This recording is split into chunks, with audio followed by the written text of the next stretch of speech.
Hello friends, आज आपण बनवणार आहोत दह्याची चटणी। त्यासाठी लागणारं साहित्य आहे हे घरचं ताजं दही आहे। मी 1 वाटी दही घेतलेलं आहे। अर्धा चमचा लाल तिखट, जिरी, मोहरी, चवीनुसार मीठ, 1 चमचा साखर, 7 ते 8 लसणाच्या पाकळ्या मी चिरून घेतलेल्या आहेत। 3 ते 4 चमचे शेंगदाण्याचं भाजलेलं शेंगदाण्याचं कूट आहे। थोडंसं मोठंच कुटलेलं आहे हे। आता आपण हे मिक्स करून घेऊया।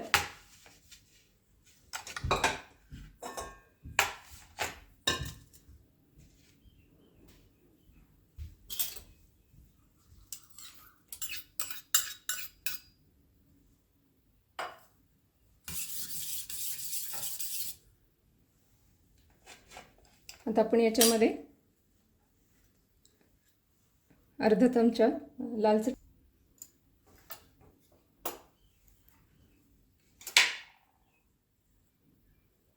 3 ते 4 चमचे कूट घेतलेले ते टाकूयात।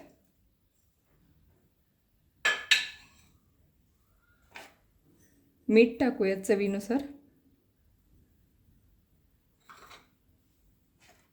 साखर टाकूयात। आता हे चांगलं मिक्स करून घेऊयात। दह्यातल्या चांगल्या गाठी फोडून घ्यायच्या। आता आपण याला फोडणी देऊयात। त्यासाठी मी इथं एका पॅन मध्ये 1 चमचा तेल घेतलेलं आहे। गरम करून घेऊयात आता आपण अर्धा चमचा मोहरी टाकूया, अर्धा चमचा जिरे टाकूया,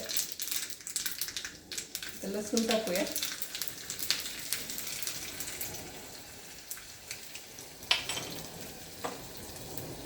छान गुलाबी सरस होईपर्यंत तळून घेऊयात थोडंसं।